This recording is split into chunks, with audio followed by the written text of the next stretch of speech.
अस्सलामुअलैकुम, मैं इमदाद सुमरो। परवेज़ इलाही जीत गए, इमरान खान हार गए। परवेज़ इलाही ने 186 अरकान की हिमायत के साथ एतमाद का वोट हासिल करने का दावा किया है। अदालत ने भी मान लिया और गवर्नर ने भी मान लिया, लिहाजा मामला फ़िलहाल मुक गया है। और मामला इस बात पर मुक्का है कि जी परवेज़ इलाही वज़ीर आला ही रहेंगे, और मामला इस बात पर मुक्का है कि असम्बलियाँ बरकरार रहेंगी। ये मामला अदालत में नहीं मुक्का कि असम्बलियाँ बरकरार रहेंगी, कौमी पंजाब असम्बली नहीं टूटेगी। ये मामला कहीं और मुका है। इस वजह से मैं ये बात कर रहा हूँ कि परवेज़ इलाही जीते हैं और इमरान खान हारे हैं। हारी तो मुस्लिम लीग नून भी है, और मुस्लिम लीग नून के लिए वही मौला जट वाला डायलॉग, मौली नू मौला ना मारे थे मौला नहीं मरदा, यही हुआ है। मुस्लिम लीग नून को हराया नहीं जाता। मुस्लिम लीग नून बड़ा शौक़ से, बड़े एहतमाम से शिकस्त खाती है। कल जो कुछ होता रहा, उससे पहले जो कुछ होता रहा, उसमें पलड़ा भारी था अपोजिशन का, मगर अचानक सूरत हाल बदली। मामला एतमाद के वोट का ही था, अचानक सूरत हाल बदली और फिर सरप्राइज़ पर सरप्राइज़ आते गए। और सरप्राइजेज़ ये वही हैं जो सरप्राइज़ इमरान खान साहब या फिर इमरान खान साहब से 10 कदम आगे जाकर परवेज़ इलाही साहब देते आ रहे हैं अप्रैल से। यानी बॉक्सिंग की रिंग में बंदूक निकाल कर खड़े हो जाना, सामने वाले को चित्त कर देना बंदूक से। तो ज़ाहिर है बॉक्सिंग में बंदूक का मतलब है कि रोंद, धांधली, ड्रोड, तो यही कुछ हुआ है। अब हुआ ये है कि गवर्नर साहब ने एतमाद का वोट लेने के लिए कहा था 21 दिसंबर को कि जी एतमाद का वोट लें, और उसको एतमाद के वोट की जो गवर्नर की एडवाइस थी उसको ठुकरा दिया था, मुस्तरद कर दिया था स्पीकर ने। गवर्नर साहब ने डी नोटिफाई कर दिया वज़ीर आला को कि जी आपने मुकर्ररा वक्त में एतमाद का वोट नहीं लिया, लिहाजा आप वज़ीर आला नहीं रहे। ये मामला लेकर परवेज़ इलाही साहब, बड़े कारीगर आदमी, अदालत चले गए। और परवेज़ इलाही साहब ने अदालत से वक्त ले लिया कल तक का। कल अदालत में समाअत थी और अदालत ने कहा कि जी आप ज़रा बताएं, हमें हिसाब किताब बताएं, आपने एतमाद का वोट लेना है नहीं लेना। तो कल परवेज़ इलाही की दाढ़ के नीचे आ गए थे इमरान खान साहब। तो वहाँ से परवेज़ इलाही साहब ने जो अपनी गेम रची हुई थी वो परवेज़ इलाही साहब ने खेलना शुरू की। मुस्लिम लीग नून की कमज़ोरी ये है कि मुस्लिम लीग नून परवेज़ इलाही की जहनीत के साथ या उनकी जहनीत को सामने रख के हिकमत अमली नहीं बनाती। और उससे बड़ा मसला ये है कि घर के अंदर रोला जो पड़ा हुआ है, लगता है वो अभी तक नहीं मुका, वो अभी तक ख़त्म नहीं हुआ। पिछले दिनों हसन मुर्जा की एक दुबई में प्राइवेट कोई महफिल की गुफ्तगू रिकॉर्ड करके मीडिया पे आ गई थी। उसमें यही बात थी कि जी मुस्लिम लीग नून वाले मतलब कुछ कर ही नहीं पाते। कल फिर वो साबित हुआ रात गए कि मुस्लिम लीग नून जो है वो सियासी हिकमत अमली बनाने और मुखालिफ की हिकमत अमली को नाकाम बनाने, फिर वो हिकमत अमली है, वो धांधली है, वो रोंद है, क्योंकि आपने अपने मुखालिफ को की सोच को सामने रख के हिकमत अमली बनानी होती है। तो अकॉर्डिंगली यानी परवेज़ इलाही साहब की ज़हनी, क्योंकि परवेज़ इलाही साहब ने अप्रैल में भी आइन और कानून से मावरा होकर नाको चने चबाए थे। मुस्लिम लीग हमजा शहबाज का यानी वज़ीर आला का इलेक्शन नहीं होने दे रहे थे। पहले इलेक्शन होना था 3 अप्रैल को, वो नहीं होने दिया। फिर इलेक्शन होना था 6 अप्रैल को, वो नहीं होने दिया। 16 अप्रैल को तो प्रॉपर पंजाब असम्बली में गुंडे दाखिल कर दिए गए, तब वो स्पीकर थे। फिर अदालत के हुक्म के ज़रिए इलेक्शन होता है वज़ीर आला का, और उसके बाद फिर वो हलफ नहीं लिया जाता, गवर्नर हलफ नहीं लेते वज़ीर आला का, फिर अदालत के ज़रिए हलफ होता है। फिर परवेज़ इलाही अदालत में चैलेंज कर लेते हैं, फिर परवेज़ इलाही इनकी वज़ारत आला छीन कर खुद बैठ जाते हैं। फिर ये तहरीक अदम एतमाद का वोट, ये सारे खेल सामने रख कर वो सिर्फ़ और सिर्फ नंबर देख रहे होते कि जी इतने नंबर आसिफ जरदारी ने हमें पूरे कर दिए। तो लेकिन जो परवेज़ इलाही उसके अगेंस्ट हिकमत अमली बना रहे होते हैं, जिस तरह वो खेल रहे होते हैं, मुस्लिम लीग नून वाले उस तरफ ना गए, ना शायद उनकी सोच जा रही है। या फिर दूसरा मामला जो ऑब्वियस है वो ये है कि नून लीग के अंदर जो लॉबिंग है, जो अंदर इख्तलाफात हैं बड़े, मतलब आप देख लेना अभी इसाक डार और वो जो क्या नाम है मिफ्ताह इस्माइल साहब, उनके मामलात। फिर मरियम नवाज़ को नायब सदर बनाए जाने पर किसी लीडर ने तकलीफ़ का इज़हार किया किसी सहाफ़ी के साथ कि जी हमें तकलीफ़ हुई है इस बात की, और मैं तो उस तक पहुँच गया था कि जी वो लीडर कौन है। तो मुस्लिम लीग नून को अपनी होता है ना कि सफ़ों के अंदर देखना पड़ेगा कि भाई हो क्या रहा है, चल क्या रहा है। लेकिन देखेंगे तब जब उनके अंदर के इख्तलाफात ख़त्म होंगे, जब वो खुद एक सफ़े पर होंगे, एक सफ़े पर नहीं है। यानी मरियम नवाज़ जो मुस्लिम लीग नून का अवामी चेहरा है नवाज़ शरीफ के बाद, जिनको ज़्यादा कबूलियत है, उनको सीनियर वाइस प्रेसिडेंट बनाए जाने पर मीडिया के ज़रिए नाम लिए बगैर, ज़ाहिर है मतलब अंदाज़ा हो जाता है कौन कब कौन बोलता है, नाम लिए बगैर उस पर एतराज़ात और तहफ़्फ़ुज़ात का इज़हार किया जाता है। लेकिन जब जमात को मुत्तहद होकर कोई मोर्चा फ़तेह करना होता है, कोई महाज फ़तेह करना होता है, तो वहाँ पर हिकमत अमली नज़र ही नहीं आती। हिकमत अमलियाँ सारी की सारी इस बात पे है कि किसके पास कौन सा ओहदा है, कौन कामयाब जा रहा है, कौन नाकाम जा रहा है। फिर सारा नवाज शरीफ साहब बाहर बैठे हैं, फिर वहाँ जाकर उनके कान भरे जाते हैं, उनको बताया जाता है, समझाया जाता है। तो बहरहाल तो मैं वापस आता हूँ कल जो कुछ हुआ। अब कल हुआ ये कि इमरान खान साहब का ज़ोर था कि एतमाद का वोट लें। जो पंजाब में मुस्लिम लीग पीटीआई की पार्लियामानी पार्टी का इजलास चल रहा था दोपहर को, जो 1 बजे हुआ, उस वक्त 160 के आसपास अरकान थे। शाम को देर तक, यानी ये आप समझ लें कि मगरिब के बाद भी, इशा के बाद भी, रात को 10-11 बजे तक भी अरकान पूरे नहीं थे, यानी 186 का नंबर पूरा नहीं था। कल इमरान खान साहब ने खिताब भी किया था और उस खिताब में इमरान खान साहब ने कहा था कि जी हमारे अरकान जो नहीं हैं उनको मैं फॉलो कर रहा हूं, यानी नंबर पूरा नहीं था। कल मीडिया रिपोर्ट करता रहा कि 170, 171 अरकान, 172 अरकान पीटीआई के ऐवान में आए हैं। फिर अचानक परवेज़ इलाही साहब की एंट्री होती है। उससे पहले परवेज़ इलाही साहब की मुलाकात होती है इमरान खान साहब के साथ। ये मुलाकात इमरान खान साहब, अगर जो चीज़ें सामने आ रही हैं और अगर असेंबली नहीं टूटती तो फिर कल रात गए की जो जीत है वो इमरान खान साहब की जीत नहीं है, इमरान खान साहब की शिकस्त है। वो असेंबली, परवेज़ इलाही साहब इमरान खान साहब के पास गए।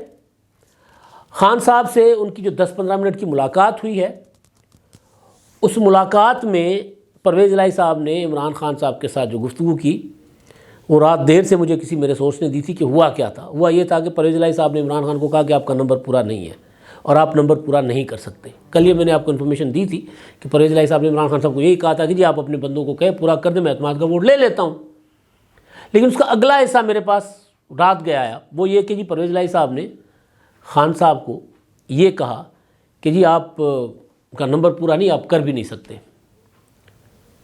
अगर आप नंबर पूरा नहीं करेंगे, मामला कल अदालत में है, अदालत के ऑर्डर पे अगर एतमाद के वोट की तरफ हमें जाना पड़ा तो मैं एतमाद का वोट नहीं ले पाएंगे, क्योंकि अदालत के ऑर्डर पे तो जो इजलास होगा वो तो प्रॉपर इजलास होगा एतमाद के वोट का। फिर उसमें ज़ाहिर है उसके लवाजमात होते हैं, उसमें नंबर काउंट होता है, गिना जाता है, मेंबर आते हैं ऐवान में, उनकी हाज़िरी लगती है, प्रॉपर हाज़िरी लगती है, कैमरों के सामने होता है सारा कुछ। और फिर उस वक्त जो कोई ना कोई उस पर नज़र रखने वाला, जिसको हम पोलिंग एजेंट कह दें या कोई भी नाम ले लें, वो वहाँ मौजूद होता है। तो लिहाजा अगर ऐसे में हम गए तो हम हार जाएंगे, हमारे पास नंबर पूरा नहीं है, ये उन्होंने इमरान खान को कहा। और अगर हम हार गए तो हमारे असेंबली भी नहीं रहेगी, हुकूमत भी नहीं रहेगी।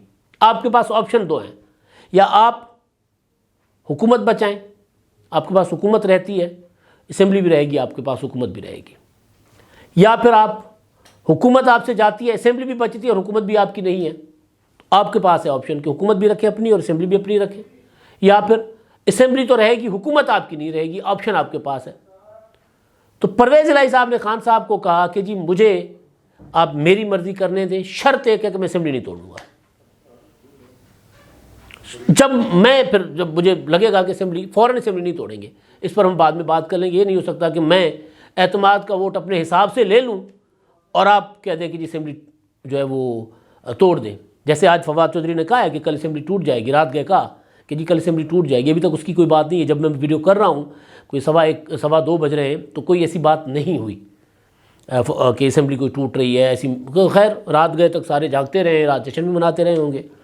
तो हुआ ये कि इमरान खान साहब इस बात पर मान गए कि ठीक है जी आप जाकर एतमाद का वोट अपने हिसाब से ले लें, क्योंकि खान साहब ये तकरीर कर बैठे थे। क्योंकि इमरान खान साहब के अंदाज में बात कर रहा हूँ, खान साहब ये तकरीर कर बैठे थे कि जी अपना हमारे लोग पूरे नहीं हैं, जो नहीं है मैं उनको फॉलो कर रहा हूँ। तो इमरान खान साहब को पता था कि एतमाद के वोट का नंबर उनके पास नहीं है। तो लिहाजा इमरान खान ने परवेज़ इलाही को कहा कि चलो आप अपनी मर्ज़ी से खेलो। फिर वहाँ पर थकाया गया मुस्लिम लीग नून को, ऐवान में इजलास लंबा किया गया। आपको याद होगा कि कई बयानात, पहले फवाद चौधरी ने कहा हो सकता है हम आज एतमाद का वोट लें, फिर डिप्टी स्पीकर की स्टेटमेंट आती है कि जी नहीं एतमाद का वोट नहीं होगा, करारदाद होगी एतमाद के वोट के लिए, और एतमाद का वोट तो फिर बाद में देखा जाएगा। एतमाद का वोट नहीं, करारदाद होगी, यानी फिर अदालत के में से ज़रा जो ऑर्डर शॉर्डर आना होगा वो ज़रा उससे बचत हो जाएगी। तो करारदाद होगी, एतमाद का वोट नहीं होगा। खुद तज़ब्ज़ुब का शिकार थे तो कुछ लोग, इनको अंदाज़ा था, असल चीज़ ये की जा रही थी कि नंबर जो है ना वो 2-4 के फ़र्क से हो। ये नहीं हो सकता कि अगर 170 है तो उसको 186 ज़ाहिर करना मुमकिन नहीं होता, क्योंकि सीटिंग होती है ना, बैठा जाता है वहाँ पे सिटिंग अरेंजमेंट में, जहाँ कुर्सियाँ लगी हो वहाँ पर 15-20 अरकान का फ़र्क जो है वो निकालना बड़ा मुश्किल होता है। 2-4 का फ़र्क निकाला जा सकता है। मैनेज ये किया गया, और उसके बाद फिर ये हुआ कि थकाया गया, और मुस्लिम लीग नून फिर फाइनली थक हार कर बाइकआउट करके चली गई। फिर 12 बजे से पहले इजलास मुलतवी करके दोबारा इजलास बुलाया गया रात गए, यानी तारीख आज की होगी 12 जनवरी की। तो 12 जनवरी का नया इजलास हुआ, और नए इजलास में फिर मियां असलम इकबाल और राजा बिशारत ने करारदाद पेश की, तहरीक अपना एतमाद के वोट की, और फिर एतमाद के वोट में शोर शराबे में गिनती किसी के सामने हुई नहीं। कहा गया कि जी गिनती करें, गिनती हो गई जी, 186 का अनाउंस कर दिया गया। अब क्योंकि मामला अदालत ने मान लिया, क्योंकि हाई कोर्ट में आज मामला था, हाई कोर्ट में गए, उन्होंने कहा कि हमने एतमाद का वोट ले लिया, बैरिस्टर अली ज़फ़र ने कहा, और उस पर कई सवालात अदालत ने उठाए। लेकिन मुख्य बात ये अदालत में कि गवर्नर के वकील ने कहा कि जी मुझे गवर्नर से पूछना पड़ेगा कि जी ये एतमाद का वोट जो हुआ है उसको उनकी वो मुझे क्या हिदायत है उनके ऊपर। गवर्नर ने कहा कि जी ठीक है जी, एतमाद का वोट हो गया। गवर्नर ने भी तस्दीक कर ली। स्पीकर ने अनाउंस कर दिया, ऐवान का इजलास था, स्पीकर ने रूलिंग दे दी कि परवेज़ इलाही ने एतमाद का वोट ले लिया है। तो ले लिया, अदालत ने मान लिया। और अच्छा, 186 नंबर किसी ने देखा नहीं है। मेरा एक सादा सा सवाल है बतौर जर्नलिस्ट कि अगर 186 अरकान थे तो फिर गिनकर दिखाए क्यों नहीं गए? हाजिरी रजिस्टर में तो ठीक है चीज़ें होंगी, लेकिन मतलब एक है ना कि मैं जीत रहा हूं भाई, मैं अपने नंबर के साथ जीत रहा हूं तो मैं नंबर शो करूं, सामने दिखा दूं। फिर ये मैं जुगाड़ क्यों लगाऊं? फिर ये मैं सारी कारीगरी तकाशाई क्यों करूं? परवेज़ इलाही साहब ने, जैसे मैंने पहले बताया ना, अप्रैल में भी इसी तरह किया था। तो परवेज़ इलाही साहब ने नंबर्स 2-4 के फ़र्क से, नंबर जो हमारे पास इंफॉर्मेशन है वो ये है कि कोई गड़बड़ है उसमें। अब मुस्लिम लीग नून भी मानकर चुप करके बैठ गई है, क्योंकि उनकी हिकमत अमली नाकाम हो गई।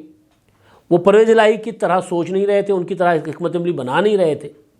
एक तो ये हो गया। लेकिन बहरहाल जो भी हुआ ये कि परवेज़ इलाही वज़ीर आला बरकरार रहे, अदालत ने मान लिया, अपना गवर्नर ने मान लिया। अब गवर्नर साहब हो सकता है कल दोबारा कह दें एतमाद का वोट ले लें परवेज़ इलाही साहब, तो फिर एतमाद के वोट की तरफ मामला जाएगा। फिर ये नई हिकमत अमली बनाकर मुस्लिम लीग नून आएगी, या मुस्लिम लीग नून कहेगी कि चले चुप करके बैठ जाए, हमसे तो होता ही नहीं है। परवेज़ इलाही इमरान खान साहब की जड़ें काट रहे हैं तो काटते रहे। वो जो मैं काफ़ी अरसे से गुजारिश कर रहा हूँ कि नवाज शरीफ साहब कहते थे यार परवेज़ इलाही साहब को चलने दें, हमें क्या मसला है उससे, इमरान खान को कमज़ोर कर रहे हैं ना, वो हमें क्या कर रहे हैं। लेकिन बहरहाल बाद में उनको ये भी आया ख्याल कि जी नहीं, हमें अब हुकूमत अपने हाथ में लेनी चाहिए, हमें अपना इलेक्शन से पहले। तो उस तरफ हो सकता है दोबारा एक अटैम्प्ट कर लें, दोबारा लोगों को, जो टूटे हुए लोग हैं, दोबारा उनको मज़ीद मजबूत करें, क्योंकि वो टूटे जो हुए हैं तो उनको मजबूत करने की ज़रूरत पड़नी है। तो बहरहाल अच्छा, अब ये तो हो गया, असेंबली अपना परवेज़ इलाही वज़ीर आला का एतमाद का वोट लेकर बैठ गए। अब असेंबली टूटने का जो मामला है, जिस पर मैंने आगाज़ में कहा था कि जो शिकस्त इमरान खान की हुई है, इमरान खान साहब के दिल में क्या है, वो क्या चालें चल रहे हैं। क्योंकि जब उनको चाल उल्टी पड़ती है तो उनके चाहने वाले कहते हैं कि जी देखें इमरान खान साहब ने कमाल चाल चल दी। अब इमरान खान साहब के दिल में क्या है, क्या खान साहब वाकई असेंबली तोड़ना चाह रहे हैं या नहीं तोड़ना चाह रहे हैं? अभी तक बातें जो सामने आ रही हैं, जो फवाद चौधरी ने कहा कि कल असेंबली टूट जाएगी, यानी 13 को, 13 जनवरी को देख लेते हैं असेंबली टूटती है कि नहीं टूटती। अगर असेंबली नहीं टूटती पंजाब असेंबली, तो खैबर पख्तूनख्वा की असेंबली भी नहीं टूटेगी। तो फिर वो जो कौमी असेंबली से पीटीआई के अरकान ने बाहर निकलना था वो भी नहीं निकलेंगे।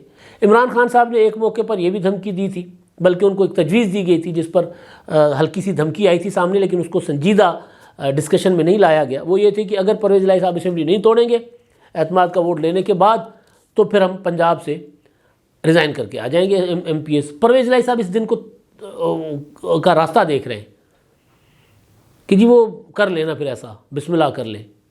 तो बहरहाल तो परवेज़ इलाही साहब ये नहीं चाहेंगे कि हुकूमत भी जाए असेंबली भी जाए, वो चाहेंगे कि हुकूमत जाती है जाए, असेंबली अगर बच जाती है तो फिर वो कोई ना कोई हिसाब किताब लगा लेंगे। बहरहाल तो अब इमरान खान साहब जो हैं उनकी टोटल सियासत जो है वो तो इस बात पर थी कि असेंबली टूट जाए, पंजाब असेंबली, फिर मैं KP की असेंबली तोड़ दूँ, फिर दोनों सूबों के इंतखाबात हो जाएँ, फिर मैं मेजॉरिटी के साथ आ जाऊँ दोनों सूबों में, बेशक कौमी असेंबली के इंतखाबात ना भी हो, लेकिन ज़ाहिर है कौमी असेंबली की अगर 2 असेंबलियाँ टूट जाती हैं तो फिर असल टारगेट तो ये है कि 2 असेंबलियाँ टूटने के बाद फिर कौमी असेंबली के इंतखाबात भी फिर साथ ही हो जाएंगे। फिर ये नहीं हो सकता कि जी 2 सूबों के अलग हो और बाकी 2 सूबों और कौमी असेंबली के अलग हों, यानी वो कहते हैं ना 60% मुल्क के इंतखाबात, बल्कि 60% से ज़्यादा हो जाता है, 60% तो पंजाब है, तो 70% 75% मुल्क के इंतखाबात हो और 25% बाकी बाद में हो, तो ऐसा नहीं हो सकता। तो ये इमरान खान साहब की थी हिकमत अमली। तो हिकमत अमली इमरान खान साहब की अगर कामयाब होती है तो फिर आप कह लीजिएगा कि इमरान खान साहब जीत गए, वरना कल परवेज़ इलाही साहब ने मुस्लिम लीग नून को तो शिकस्त दी ही है, पीपल्स पार्टी मुस्लिम लीग नून दोनों को तो शिकस्त दी है, मगर परवेज़ इलाही साहब ने इमरान खान साहब को भी चित किया है और अपनी शराइत पर उनको आमादा किया है कि असेंबली नहीं टूटेगी। अब देखते हैं आइंदा 24 घंटों में पता चल जाएगा कि असेंबली टूटती है या नहीं टूटती। नहीं टूटती तो फिर इमरान खान साहब की शिकस्त होगी और बदतरीन शिकस्त होगी। अगले व्लॉग में आपको बताना है कि इमरान खान साहब को 3 माह की कैद भी हो चुकी हुई है, तो वो भी आपको मैं गुजारिशात करूँगा कि वो कैद कैसे और कहाँ हुई है। अब तक के लिए इतना ही, अल्लाह हाफ़िज़।